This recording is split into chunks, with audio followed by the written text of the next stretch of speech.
Captain Vexthara gripped the navigation console with all four of her hands as the merchant vessel Prophet's Edge approached the sector that every star chart in the galaxy marked with the same ominous designation, Terminus Zone, Navigation Not Recommended. Her crew, a mix of seasoned traders from 7 different species, had grown increasingly agitated as they'd crossed into what galactic civilization collectively referred to as the end of the galaxy. "Captain," her Zentorian navigator whispered, his melodious voice tight with barely controlled fear, "we're now entering the region where space itself is said to be wrong." Vexthara checked her instruments for the 100th time in the past hour. Everything read normal. Stellar cartography showed standard star patterns. Gravity wells followed predictable physics. The only unusual reading was an increase in artificial energy signatures, a lot of them. "Sensor contact," announced her Krell tactical officer, his shell clicking nervously. "Multiple contacts, thousands of them." The main display lit up with more artificial signatures than Vexthara had ever seen in one place. Ships, stations, orbital platforms, and structures that defied easy classification filled the scanner display like stars in a dense cluster. But these weren't the chaotic, random distributions that marked most inhabited systems. These contacts showed organization, purpose, and a level of infrastructure development that shouldn't have been possible in the galaxy's rim territories. "By the ancient lights," breathed her communications officer, a Lumerian whose ethereal form flickered with surprise. "Captain, I'm receiving thousands of signals, commerce frequencies, navigation beacons, civilian broadcasts. This isn't a dead zone, it's more populated than the core worlds." That was when the transmission came through. "Unknown vessel, this is New Houston Control. Please state your business and destination. Be advised you're entering a high-traffic shipping lane, so please maintain course and follow standard navigation protocols." The voice was unmistakably human, speaking in the casual, efficient tone that had become familiar throughout the galaxy over the past century. But that was impossible. Every galactic authority agreed that human space ended 3 sectors back, well within the established boundaries of civilized space. "New Houston Control," Vexthara replied, her voice carefully controlled. "This is Captain Vexthara of the merchant vessel Prophet's Edge. We're carrying trade goods and seeking to establish commercial relations. We were under the impression this region was uninhabited." There was a pause, then what sounded distinctly like human laughter. "Ha ha ha! Ma'am, you're looking at the outer Texas system, population 12 billion.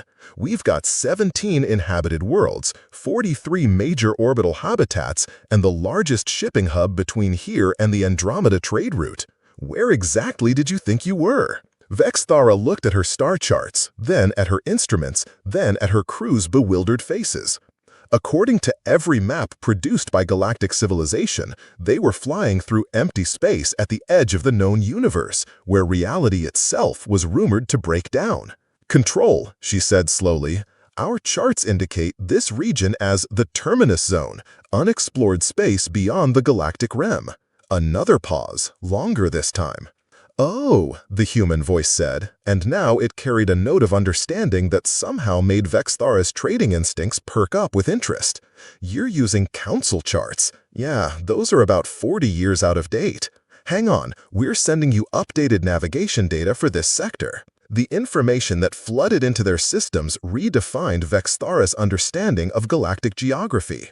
What the galactic community called the end of the galaxy was actually the beginning of an entirely separate civilization. Human space didn't end at the boundaries marked on council charts. It just kept going, expanding into regions that other species had written off as impossible to inhabit. "Captain," her navigator reported, voice filled with awe, "the updated charts show human settlements extending for thousands of light years beyond known space. They've colonized star systems that our surveys classified as uninhabitable. They're living in regions we thought were hostile to all known forms of life." A new voice came through the communications array, older and carrying the authority of command. "Prophet's Edge, this is Admiral Sarah Chan of the Terran Outer Rim Fleet. Welcome to human space. I understand this might be somewhat confusing, so let me explain. What you call the terminus zone, we call Tuesday. Everything beyond the galactic rim that your species consider impossible to reach or survive in, that's where we live. But Vexthara stammered, the radiation levels, the gravitational anomalies, the complete lack of habitable worlds. Oh, Admiral Chen replied with audible amusement, we fixed most of that. The radiation we either shield against or convert to useful energy. The gravitational anomalies make for excellent natural transportation networks once you figure out how to navigate them. And as for habitable worlds, well, we make our own. The tactical display updated to show structures that boggled the mind. Artificial worlds larger than most natural planets. Space habitats that could house entire civilizations. Stellar engineering projects that treated stars themselves as construction materials. How long has this been here? Vexthara asked. We started expanding beyond Council space about 60 years ago, Admiral Chen explained. Found out that all those impossible regions were just engineering challenges waiting for the right solutions. The radiation barriers that keep most species away make excellent natural defenses. So we set up shop and kept building. Why doesn't the Council know about this? They do, came the reply. And now Admiral Chen's voice carried a hint of something that made Vexthara's survival instincts suddenly take notice.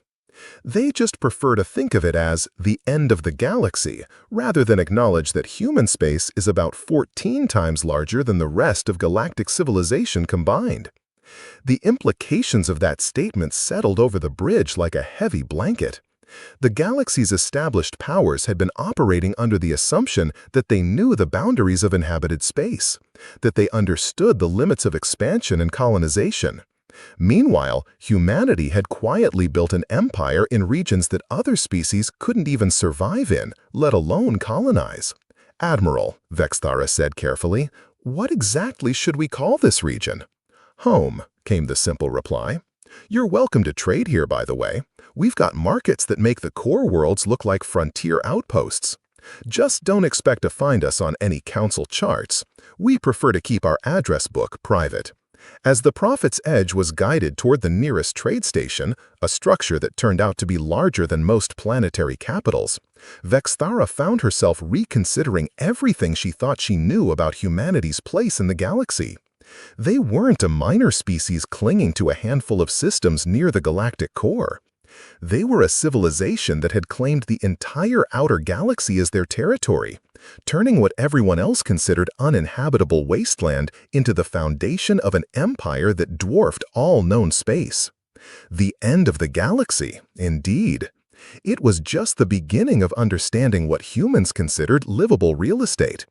And, judging by the traffic control reports flooding her communications array, business was very, very good out here at the end of everything.